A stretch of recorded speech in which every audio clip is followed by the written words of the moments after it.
This video is going to be a review of the Sodastream Aqua Fizz, which is this fizzy water or sparkling water or soda water maker. This is one of the few models sold today that includes or is compatible with a glass bottle.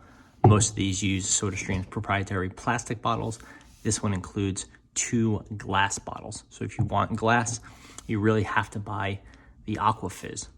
Previous to this, you could have bought the Penguin, but that's no longer made. So this is not only SodaStream's highest end sparkling water maker, it's the only one that will use their glass bottles.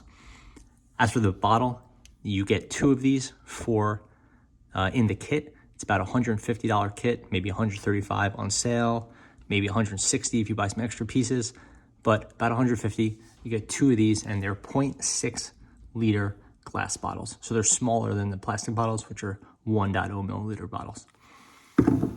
As for the maker itself, it uses a slightly odd design if you're used to the normal Sodastreams. You have this metal canister here, and you have this piece at the top. Basically, to make sparkling water, you'll take the lid off this, you'll put it here, and you'll see this tip. This extends into the bottle. So you push this back, push the top down,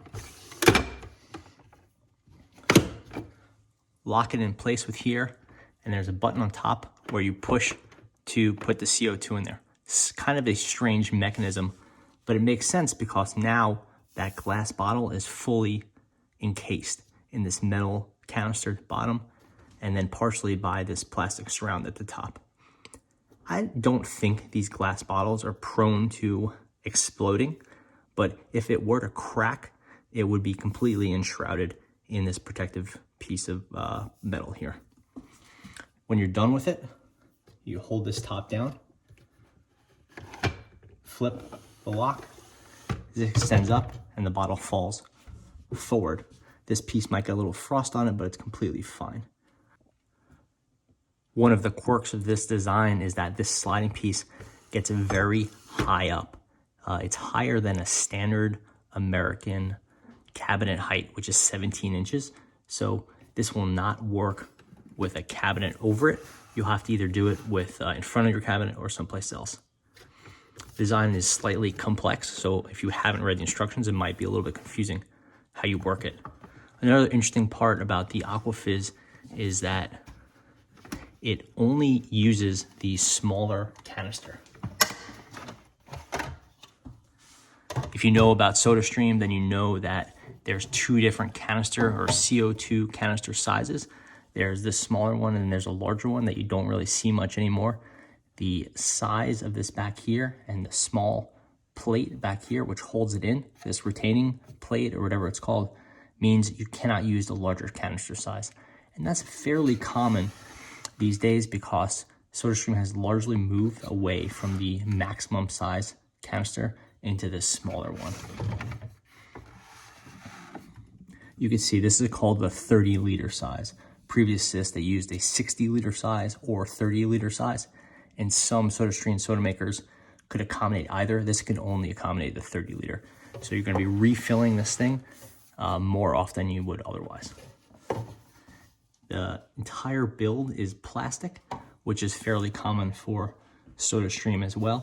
You do see a little bit of metal here, and obviously this is metal, but the body itself is all plastic. So despite it being a higher end device, it still has that sort of plasticky look. This backplate just slides in place. And it's a little bit flimsy, which again is pretty common with Sodastream. The company has not really innovated with the higher end materials the way some of their competitors have. It does clip in place nicely and is nicely made. Here's a profile view of what happens when you want to use the Sodastream. Push this back, push this piece down, takes a little bit of pressure, then you lock this in place. You push the button at the top here, and then you're good to go. When you're done, this releases and this falls forward. The Aqua Fizz doesn't have any smart features or power required. It's not one of Sodastream's automatic or smart makers. It's fully manual, no different than the previous models. Here's the bottle itself. It's a nice glass bottle. It's quite heavy, it's quite thick. Clearly it's been reinforced to deal with the pressure of the carbonated water inside. It's a little bit hard to tell the thickness from looking at it, but it is heavier than you'd think. And you can see right here that there's a lot of glass there. It has a nice grip here, heavy duty plastic cap, nicer than the other caps. And you can see it's definitely on the thick side. So these are built to last, but they're also not cheap, and replacing them or buying more will cost you about $20 per, as opposed to $15 for two with the standard plastic bottles.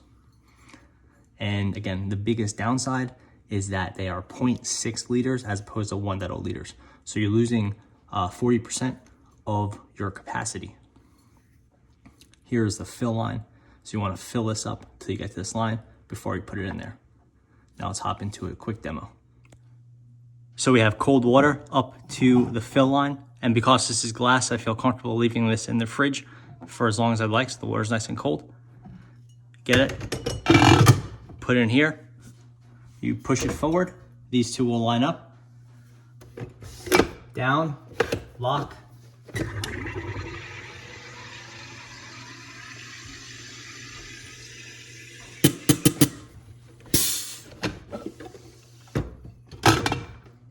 And you're good to go. Obviously my CO2 cartridge is a little bit low, which is why that took so long, but it would take the standard length that any Sodastream would.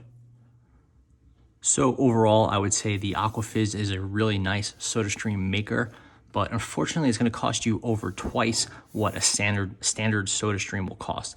Also, the Aqua Fizz is less prone to going on sale than some of the cheaper models. So where a standard model might cost you, say, $60, and then go on sale for $45 or $50 around Black Friday and other big events, this one has a retail of $150, and you would be hard pressed to find it for under $135. The retail price on this is $199, but it's very rarely sold at that, and it's obviously very commonly sold at the street price of around $150. The maker itself is quite large, which can make it problematic for smaller homes or anyone with countertops that might go over this device. Also, you have bottles that are more expensive and smaller than the standard bottles. The footprint of this is pretty small because it's a thin unit, but it's still over 6 inches wide, so it's not that thin. And you have extra depth because of this sliding piece here, or tilting piece here, I guess it's called. The unit itself is pretty well made, but is not any nicer than the standard entry-level Sodastreams. Again, ones that are costing $50 or $60. Obviously, you have some stainless steel here and some metal here, but that's it. This is still the same kind of flimsy plastic that most Sodastreams have, and this one has more moving parts because you have to apply a lot of pressure to move this headpiece down, and then it's sliding up and down on a set of springs. I don't think there's anything to break in that spring mechanism, but it's another moving part and another complication. This has I believe a 1-year warranty, so it's not like this has a 5 or 10-year warranty, so you could feel really good about any internal mechanisms. It also doesn't have any smart features, which is not a big deal. So I personally don't think I need the automatic CO2 input. I'm fine with just pushing it like I do a normal Sodastream. But my bigger problem with it is it can't accommodate those 60-liter CO2 canisters, which are really nice, which they will last quite a long time, whereas the standard 30-liter canister doesn't last very long. The number one reason why people buy this is to get that glass bottle, and it's a little bit troubling that Sodastream holds you hostage, and you have to buy a $150 unit to get those glass bottles.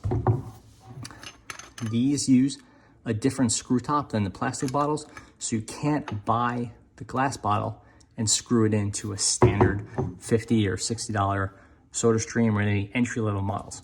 You need to have this special push mechanism here. You can see it's not threaded, so you push this in here. It doesn't screw in. It inserts here and it locks using this piece here. but it seals at the top. A normal Sodastream, you would put it in, screw it in, and it's nice because this is a quick in and out, but again, the glass is not compatible. So if you want a glass bottle, if you want to get away from drinking out of plastic and you want a Sodastream, you have to get the Aqua Fizz, and unfortunately it's quite expensive. So there's really not a lot of options there, which is kind of tough because it's more than a lot of people are going to want to spend. So that is the Aqua Fizz from Sodastream.